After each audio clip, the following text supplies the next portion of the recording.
kind of like, it's real hard to do like strenuous exercise and math at the same time.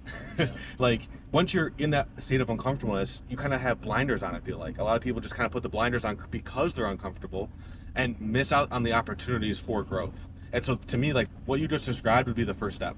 Identifying that the thing that you're uncomfortable about or the situation you're uncomfortable in could be an opportunity for growth. And you might just not be seeing it yet. Yeah, yeah, yeah. Yeah, yeah, yeah, yeah. Yeah. All right, we're back in the car For another Founder's Drive. for another Founder's Drive. What a great day to be back out in the car, man. Yeah, man. Woo! So what's on your mind? You know, every week we do this, we have a production deployment right before we do these drives. And so that's always the first thing on my mind is like, making sure that I'm running through all the checklists in my brain to make sure I updated everything I need to update and just making sure everything's stable and running the way it should be. Yeah. But yeah, man, what's on your mind? It was a big week. I think we got some really cool features out. You want to talk about them? I mean, we can touch on them, but I think it's always better if you just go and check them out. That's true. But it's Where can they check them out at? Huh? At constants.com. CONSTANTS.com. I love it. But yeah, we released some booking features, some additions to the store. And so for people that are more in the consulting or service business or even have some insight and some information about pretty much anything, they can go on there and we help them basically charge for their time. Yeah. Time honestly is the most valuable resource, and I think most people get taken advantage of in the workforce. Ooh, okay. For their by not understanding that they can put a value on their time, or understanding how they can charge for their time and the things that they know. So I kind of want to double click into that. ooh, That's very interesting. So they don't know how much they can charge for their time. They don't know kind of how to charge for their time. But most people are just given like an hourly rate. That's like your salary, and your wage. They're just told, hey, This is how much you're worth. yeah. And I think to me that's never sat well with me, and it's kind of a joke how that's just normal. And there's not really much education around, hey, if you develop a certain expertise or knowledge in a certain area, you can charge for access to that, and specifically like the information and the knowledge around that. And I don't think it means becoming a consultant, or everybody becoming a consultant or being white collar in that respect. But I do think in today's day and age, it's easier to do the matchmaking process, where you can find somebody that's in need of what you want or what you know and what you understand. And so I think it's a natural progression to see more systems supporting, or like more just apps supporting what we're doing. Yeah. So, No, 100%. I think it kind of something that I was able to experience, fortunately and unfortunately, for almost a decade was, being in corporate. A lot of those conversations around like, what are you worth, are super taboo, right? Like nobody really wants to touch on them. Nobody really wants to have that conversation.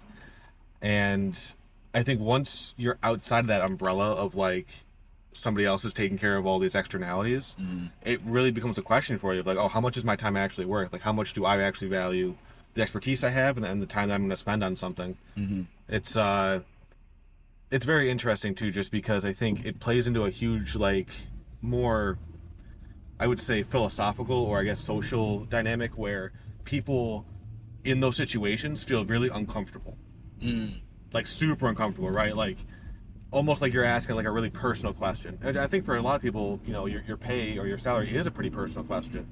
But I think there's a huge psychological thing here where people should be, and maybe not in this scenario, but for the most part, people should lean into being uncomfortable. okay. I think people should take it as a skill, really refine that as a skill in being comfortable, being uncomfortable.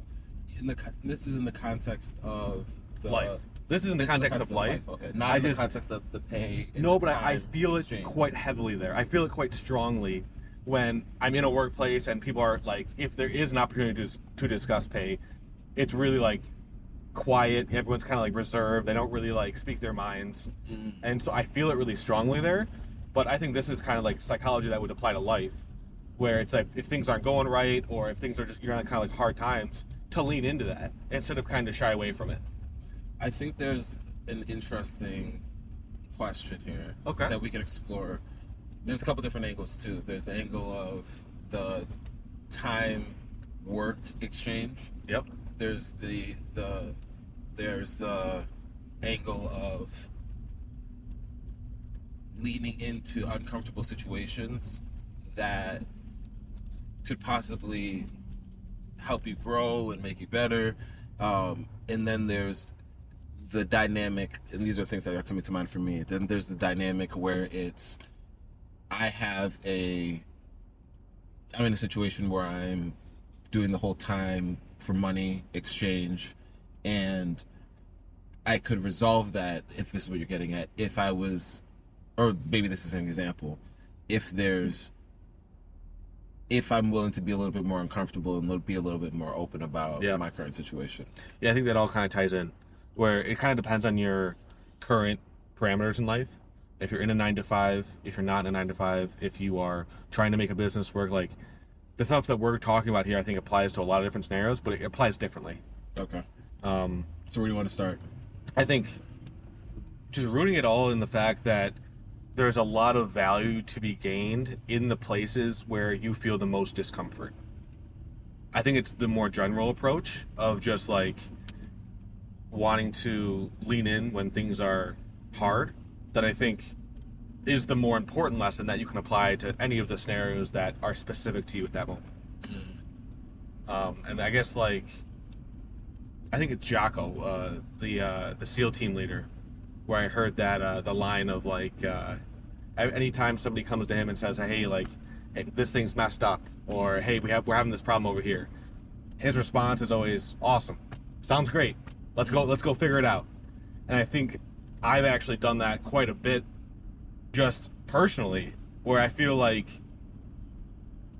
given that example of someone's gonna kind of come to you with bad news and your reaction is not, like you're not upset, you're not weighed down by it, but you're actually like more upbeat, just that difference in reaction, I feel like has a really good rippling effect when it comes to like the next time this happens, or the way that person approaches you maybe, a week or two down the line.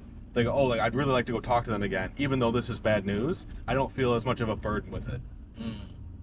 And that's just like one specific example where I feel like, being uncomfortable with that stuff can help a lot. Or being comfortable not being uncomfortable, it can help quite a bit. I think there's a lot to peel back. There is a lot there, yeah. I think that there's a lot of very successful people that have also embraced the same mindset. And I feel like when I look back on my life, the times where I've been able to embrace that mindset are the times where I see the most growth. Yeah. But it's hard to see that in the moment. And that's where I wanted to get at next. Yeah. How would you frame what we're talking about right now to somebody who's like, I don't want to just walk towards being uncomfortable. Yeah. By almost definition, I'm looking at it and I'm like, why would I want more of that? Like, why would I want to lean into the thing that I don't like doing? And because just to add a little bit more context to it, there's also the angle where the thing, if you realize that it's something that is beneficial to lean towards, then even though it sucks in your mind, and correct me if I'm wrong, you think that it's ultimately good for you. And so there's this weighing of, okay, it's uncomfortable, but I see that it's good for me. So what would you say to somebody who is like, I don't know, really? I think if you are already making that connection that, this could be good for me, that's the first step. I think that's really the basis of what I'm trying to get across here, is that you have to start making those connections where I think a lot of people don't even see a connection. They can't even fathom a connection when you're that uncomfortable. Kind of like, it's real hard to do like strenuous exercise and math at the same time. Yeah. Like once you're in that state of uncomfortableness, you kind of have blinders on. I feel like a lot of people just kind of put the blinders on because they're uncomfortable and miss out on the opportunities for growth. And so to me, like what you just described would be the first step. Identifying that the thing that you're uncomfortable about or the situation you're uncomfortable in could be an opportunity for growth. And you might just not be seeing it yet. Yeah, I think I resonate a lot with the clarity aspect of things. Okay. I think clarity leads to that conviction where you can see because I think it's very, very hard to ask somebody to do something that they don't want to do if they don't understand why they're doing it. That's true. A lot of times the discomfort comes from not understanding. Exactly. Yeah. And when you don't understand something, there's also a level of fear that comes with and fear being, I don't think this situation is going to turn out in my favor, so I don't want to do it. Correct. And that comes with, again, not understanding. And so understanding why, I think, goes such a long way. Oh, yeah. But that's not always easy to get towards. No, and it's especially because every situation's unique. There are some similarities, but like everyone is going through their own specific scenario. Yeah. And their why might not map perfectly to somebody else's why. One of the things that I wanted to talk about that I didn't think was as related, but I now think is more related, is this idea of being able to identify progress as a skill. Being able to recognize progress, because in a lot of times if I'm teaching somebody something or that I know, I always have to take a step back and be able to remember that this person doesn't know the things that I know, and so they're cognitively blind to the things that I can see clearly, because my brain has been trained to look at a specific situation from a specific angle. Right. And the same is true on the opposite end. There's things that people are good at that I'm just like, I'm missing things. Yeah. I'm not seeing the movie in the highest fidelity that the other person's seeing it. And so when that happens, you get uncomfortable. Yeah, and because it's like I don't know. Yeah. It's like I don't know, and it's a degree of uncomfort. But I think that's the thing where, like, there's a lot. That's where the being able to understand. Okay, when I'm feeling uncomfortable, the reason why it's good to keep moving forward when I'm feeling uncomfortable is because I'm increasing my comfort radius by feeling uncomfortable. Yeah. So if we map this onto like a real physical situation, if I were to walk into if I was to be in like dropped in a new city, I'll start to feel, we all start to feel more comfortable the longer we're in that area. All things, like equal, nothing, being crazy about the area. But I think that's even true of even areas that somebody might be scared of right now. Is you get dropped in there, the first day you're like, I don't know where things are. People might be different. People might be acting different. If it's in a different country, they might be speaking another language. But the more time that you're there, there's something in us that feels compelled to check out, and it might even be just by necessity. It might not even be by just curiosity. It might be like, I have to go and get food, so I'm going to the grocery store. Laundry has to get done. I have to go to laundry, stuff like that. Yeah. And so when you go to those places, now it's like, okay, I've been there before. I understand what that trip is like. And there's something about that knowing that gives you more comfort in terms of moving and exploring the area. And I think that's the same that same thing is true in the conceptual space too. Yeah, it's a good analogy, right? Where, the first time you're in a new area, just to familiarize yourself with the area gives you a certain level of comfort. And the same thing, like you said, is extremely true in the conceptual space. It's quite honestly a thing that it's underrated, and the way that we might be talking about it is a little more generalized. Yeah. But it's a skill, I think, that you can actually sharpen and learn. Yeah. Where you can become familiar / comfortable with a new area of expertise quicker and quicker and quicker, the sharper your skill is. And the more intention you have behind that. And running with this analogy a little Yeah. bit in the earlier thing that we were talking about, I think a lot of times what frustrates me is I feel like I see when it comes to the whole exchanging your time for money and all of that, I think one, there's a level of security and consistency, and there's so many positives. I think the thing that frustrates me is the dynamic isn't always articulated. It's just it feels like, using the analogy again, it's like somebody saying, don't go over there, just don't go over there, I'm not going to tell you why, just trust me, hang out here, I'm the best thing for you. There's nothing over there that could ever be to your benefit. And then people start believing that, and I'm like, damn, this person, not all the times, but sometimes, might be picking your pocket. This person might be saying that maliciously it's like a Stockholm syndrome type thing. Sure. And you just get used to it, and then you're like, oh, okay, I'm actually not good enough. I actually don't know enough to go in. See those people running? I love seeing that. That was a CrossFit gym. And so they were doing laps around the CrossFit. Oh, wow. That's crazy.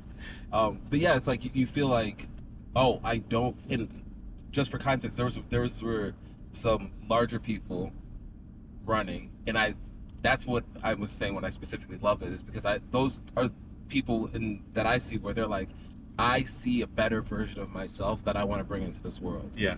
And I think that they're over the fear of getting started. Yeah, exactly. It's exactly what we're talking about. Yeah. Is I'm uncomfortable in my body, let's go make a change. Yeah, I'm gonna have to show these people that, but you're becoming more comfortable, and the more comfortable you get, the more miles you're gonna run. Yeah. The more working out you're gonna do, the more sweat you're gonna have, and which is gonna get you towards your goal way faster. Yeah. And so, like, making sure you can link up that why with what you're trying to accomplish with, like, the scenario that you're in that's uncomfortable is how I think you can actually use what we're talking about to identify those areas of growth. And then once you identify that and say, oh, wow, that actually could be something that unlocks where I want to get to, you can then lean in even harder and say, hey, now I feel better about leaning into this because I can see how it kind of connects. Yeah. And something that I guess more redone on the whole, like, Keep going. I think conceptually, something else that kind of popped into my head as we were talking about this was, like, moving into an area specifically in computer science where people are a little bit uncomfortable, right? Which is maybe giving the reins over to an AI. More specifically, what we want to get into is the whole sentiment of vibe coding. And how hot that is right now with how good LLMs are getting, and how that's making quite a lot of people who are, I guess, more of the theory. They're really strong in theory and they're really strong in the academics.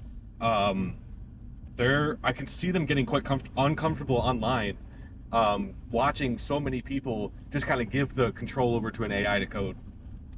It's very interesting. So where do you stand on this? So I guess, coding. to set the record straight, as a technology company, we should do that more often. Vibe coding is going to be something that stays around for quite a while, and it's only going to increase in popularity as the LLMs are able to do more and more and more one-shotting of whatever solution you want to do. To me, I think it's a great tool for the engineer to use, but it cannot replace the engineer or the programmer, right? It's a beautiful software where you can actually do a lot of learning and a lot of back and forth with an AI model that can actually, like, help you grow. And you should leverage it to write things that are redundant, that are mundane, that are things you've already solved. But trusting it to do a one-shot of an entire solution might work to get the thing out to production, but as soon as you start wanting to refactor or you want to try and fix a bug, you kind of have to just ask it, hey, one-shot it again. Hey, fix the whole thing. Fix it again. It can get into this place where the code's just a bunch of spaghetti because you've got 7 different LLMs coding in one repo, and they're all using different linters, and they're all using different coding styles to try and achieve this thing. It's not completely uncommon, right, to have dev teams doing this, but you normally have a senior dev who is watching the commits, watching the infrastructure changes, the all of that stuff to make sure that the team is building in the right way. And all these vibe coders don't have that expertise to know, hey, that's a good commit, that's a bad commit, or this is a good pattern or a bad pattern. And so just by hitting accept all changes, I think you're going to shoot yourself in the foot a lot more times than you're going to make it big. When I think of vibe coding, like the way that I'm interpreting what you're saying is there's a place for vibe coding. It's not black and white. It's not binary. I think there's a happy medium where you can generate and work with an AI to do the mundane and the repetitive tasks, but not let it do everything. Like there's that happy medium. I don't think the models today have the capability to do a 10,000, 20,000 line file. I think in the future they will, but today you have to find that happy medium. And even then, I think you'd still want to find a happy medium where it's not solve this entire problem for me. It's walk me through how to solve this and then have it generate, things to make you go faster, but don't just let it give you the answer because you're not actually growing then. Yeah. The way that it was framed, I think, really is what caused a lot of the pushback from a lot of the technologists, because a lot of it was framed like just follow the vibes, like go where the AI takes you. And that is, it's just a weird way of framing a tool. Yeah. And look, I think that it's a great no-code solution in the sense that if you're like, before we used to use these little like nodes and they just sucked because you had to get the nodes right and make sure that it was flowing. It's very limited in what it could do, and this to me is that on steroids.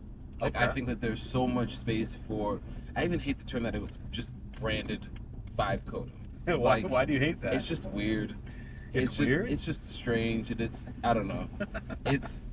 But the concept of it, but I do think the actual like capabilities of being able to go in, create things that you like without having to learn a lot up front is so dope. I think I've said this before, but I've always looked at coding as, in my experience, has always been what prompt engineering is now. Where I've always felt like I was communicating with the computer and then getting it to do what I wanted. Yeah. But there's so many barriers to entry because you had to know the specific logical syntax to get in and understand what was happening. But that was my experience with it, and it was hard to articulate because I always looked at it as a creative exercise. Very where much people only saw the syntax and the things that they had to learn. And so that turned them off. They're like, hey, I'm not interested in it.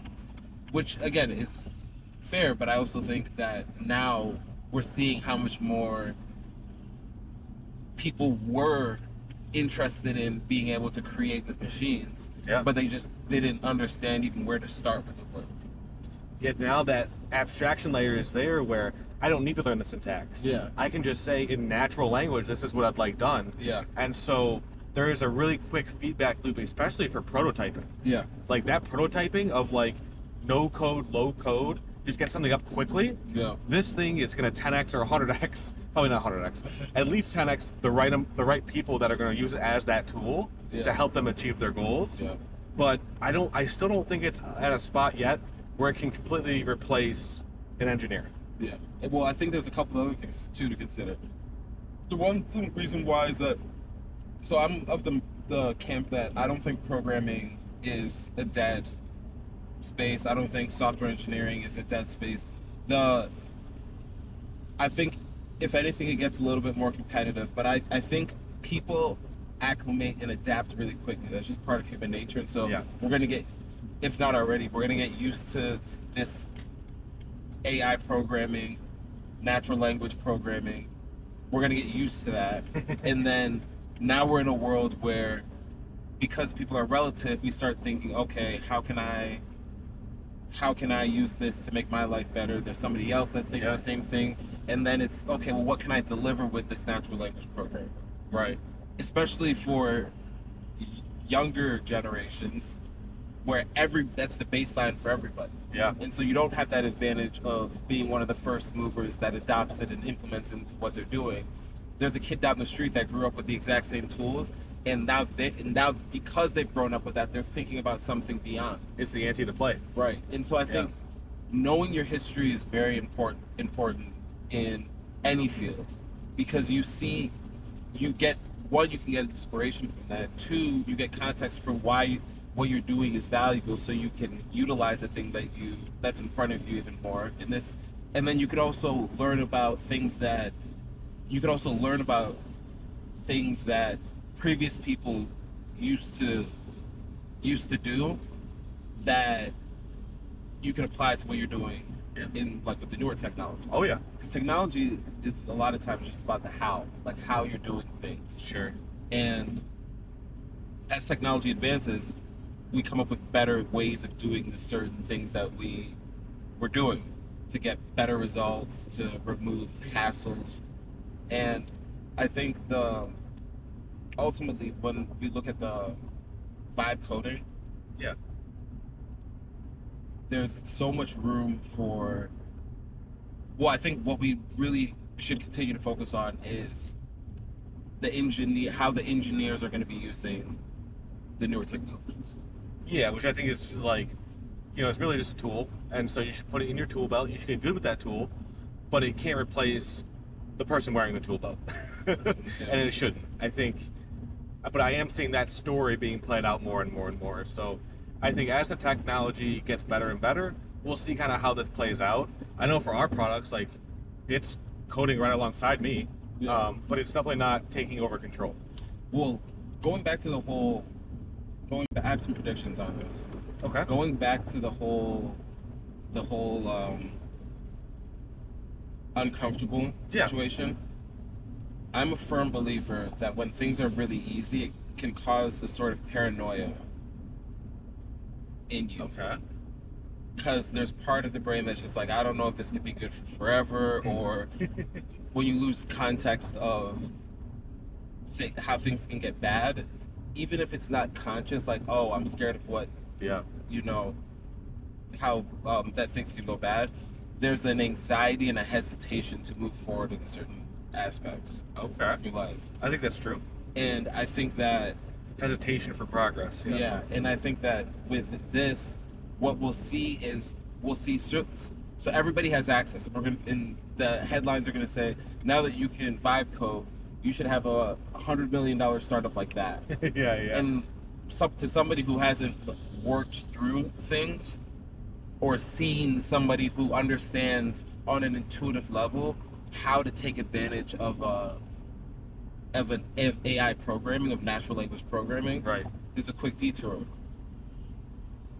Natural language, the thing that's always beneficial is the person in technology that understands how things are moving on a low level, but can take advantage of the benefits given to the higher level, wins. Yeah. So to put that to an actual practical example, if you understand how a machine works on a very, very deep level, then you can you can use a higher level language like natural language programming or JavaScript and understand the limitations and how much give it has, and understand how things move and how you can take advantage of that. And so in a world where natural language programming is omnipresent, there are going to be some people that have a very deep, intuitive understanding of how to take advantage of the simple things and the advantages that have been given to us through these advances of technology. There's going to be some people that don't understand the implications of what they're doing at a high level. And so while the first person who's just like, oh, I'm looking at this new natural language technology that lets me jump in here, they might get a really, really fast start, but I'm a track guy. I've seen a lot of races where people get out really fast, and then when they come around on the back stretch, they get lapped. They get lapped. Passed, They start carrying bricks, They got the monkey on the back on the last 100, and they're like, oh, and then you see everybody just run right past them. And the smart person that's run a lot of races and that understands their body on a deep level, understands the race on a deep level, they've planned for that. They've been Yeah. planning for that all year. That's what They've they're been waiting training for. for that. Yeah. They could get out really quickly and beat you there, but they're like, that's strategically, it doesn't make sense. And I already know the pitfalls that are going to happen, such as the monkey on the back when I get to that last lap. Yeah. And, knowing that distinction is what I think is going to be the separator between, hey, I vibe coded this thing with a billion security issues, Yeah. or I actually vibe coded like the SaaS product that works. Yeah. And then but then I think it's also fun to look at the flip side of the person who doesn't realize, oh, there's people out here that can get out fast and they can finish strong. I think that is really where, but that again to me is like the top 1% of the population of people that are going to actually put both of these things on the table. My knowledge really deeply of computer systems and a really understanding of like natural language programming. Yeah, and like the modern advances that makes it really accessible for people to jump in and like contribute. Yeah, and hopefully, we'll see more and more and more of people get to that 1%. But to me, I think it's still like the top of the top of people that are able to do that effectively. But the people that are able to do that effectively, like we're seeing teams of 2 people take on companies of 100 people. Yeah. So it's certainly possible. It's, I think this is really dope that we rooted this in the uncomfortable discussion, because when we're talking about the 2 sides that have kind of formed in the discussion, there's the new people that are scared of the old technology and they don't want to learn the valuable lessons that come with sitting down, understanding the syntax on a lower level, because at the end of the day it's pure logic. And so your logic becomes good when you are forced to communicate in logically. And so there's that side. Then there's the other side where they're scared of the newer technology. Well, if this stuff is more accessible and I don't have that moat of knowledge, then what does that mean for me? And you hear people saying, oh, like that's just stupid. Like all these people are just stupid, and then the other people are like, oh, that's the old guard. They have nothing to offer. They're completely wrong. But it's like that's all coming from fear. That's all coming because you're too scared to go and learn about like what was either before you or what's coming ahead. When in reality, it's like nothing's stopping us from learning both. Right. And only the people that do both are really going to compound their progress. Yeah. Because you can get progress on both sides, but to compound the progress is how you get to these unicorn statuses. Facts. How you get to these places where that's where our aspirations are. Yeah. So, man, I love the word both. That's a great word. Yeah, why not both? Great word. When somebody comes up either this or that, both is a great word. And learn both. And yeah, I think that just like being informed is on both is a huge thing, and I think it's just so beneficial. Yeah, absolutely. But there is also that aspect of we get scared when we don't know, and it's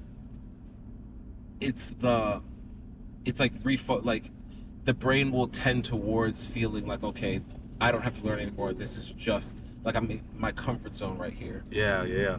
And I don't think it's necessarily leaving your comfort zone forever. I think a lot of it is expanding your comfort zone and your comfort radius and your core competencies and continuously learning and pushing the boundaries, knowing where you're rooted in, because I think that's also an advantage too.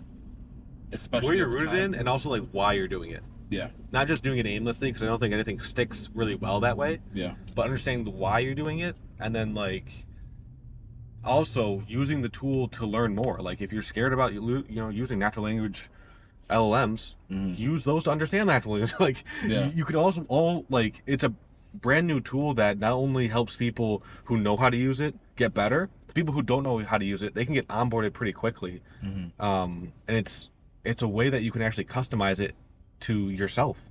You could build it in a way that's like, hey, teach me the way I want to be taught about all these new paradigms.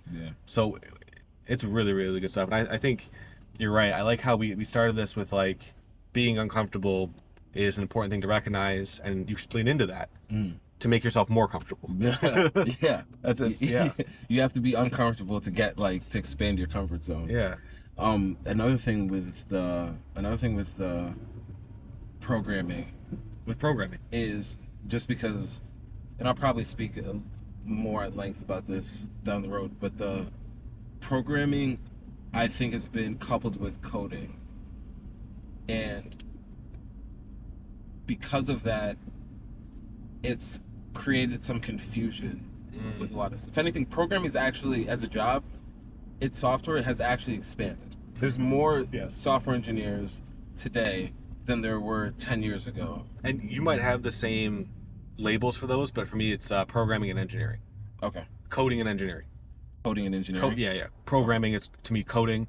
The engineering part is where it's like, it is logic, but it's like, all right, add in business logic into that. And that's where you get like the engineer of like, hey, I can make this thing work because it's logic, but I need to make it work in this specific way. To me, that's the engineering part. The programming, the coding, to me is like the literal syntax of the instructions to get the computer to do what you want. Okay.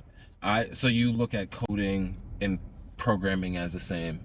Yeah, I guess technically, yeah, because to me there's another thing that we do, which is like the engineering part. Okay. Which is not what you'd consider like the hardcore like math and science engineering, but it's more of like the using all of my tools that I have at my disposal to get to the end goal. Okay, that's engineering. Yeah, that's the practice of engineering, but the coding or the programming is one piece in my tool set, one piece that I can do to get to that end goal. Okay. That's how I see it. Yeah, I'm like very literal with the programming, coding, engineering thing. Okay, very literal could mean like programming, like literally. You're setting. I think you're setting a program. You know? You're setting instructions for a computer to follow. But you could also set a program for an event.